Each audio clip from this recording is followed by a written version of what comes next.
ప్రస్తుతం social media యుగంలో చిన్న చిన్న విషయాలు కూడా తెగ వైరల్ అవుతుంటాయి. కొందరైతే నిజ నిజాలు నిర్ధారించుకోకుండానే ఏవేవో వీడియోలు షేర్ చేస్తుంటారు. వాటిపై తమ అభిప్రాయాలు రుద్దుతుంటారు. ఫలితంగా అవి అనూహ్య వివాదాలకు దారితీస్తుంటాయి.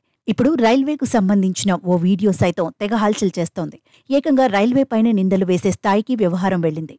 రైల్వేలోని భద్రతా లోపాలకు ఈ వీడియో అద్దం పడుతోందంటూ విమర్శలు గుప్పించారు. చివరకు అసలు నిజం తెలిసాక నెటిజన్లు నాలుగు కరుచుకున్నారు.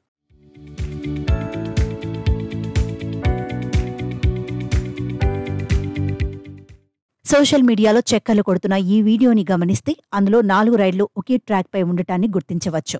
ఒడిశాలోని భువనేశ్వర్లో లింగరాజ్ స్టేషన్ వద్ద ఈ దృశ్యం కనిపించగా ఎవరో దానిని మొబైల్ ఫోన్లో రికార్డ్ చేసి నెట్టింట్లో పోస్ట్ చేశారు. ఇది చూసిన నెటిజన్లు అసలు నిజమేంటో తెలుసుకోకుండా రైల్వే శాఖపై దుమ్మెత్తిపోయడం మొదలుపెట్టారు. రైల్వేలోని భద్రతా లోపాలకు ఈ వీడియోనే సాక్ష్యమని, ఇలాంటి నిర్లక్ష్య ధోరణులు కారణంగానే ఈ మధ్య కాలంలో రైలు ప్రమాదాలు చోటు చేసుకుంటున్నాయని విమర్శలు ఎక్కుపెట్టారు. వాణి మెహ్రోత్రా అనే ఓ నెటిజన్ ఈ వీడియోని షేర్ చేస్తూ ఒకే ట్రాక్ పైకి 4 రైళ్లు వచ్చాయని, ఈ విషయాన్ని ముందుగానే గుర్తించడంతో పెద్ద ప్రమాదం తప్పిందని ట్వీట్ చేసింది. ఈ క్రమంలోనే ఈస్ట్ కోస్ట్ రైల్వే దీనిపై స్పందించింది.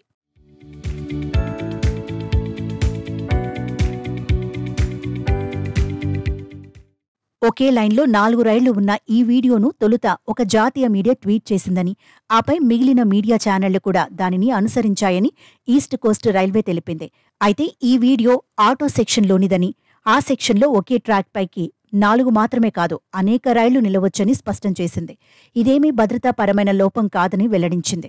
సెక్షన్ కెపాసిటీతో పాటు భద్రతను పెంచడమే ఈ సాంకేతిక ఉద్దేశమని, ప్రతిరోజు వందలాది రైళ్లు ఈ ఆటో సిగ్నలింగ్ సెక్షన్లోనే రాకపోకలు సాగిస్తుంటాయని పేర్కొంది. ఈ విషయం తెలుసుకోకుండా అందరూ ఏదేదో ఊహించేసుకుని విమర్శలు చేస్తున్నారని మండిపడింది.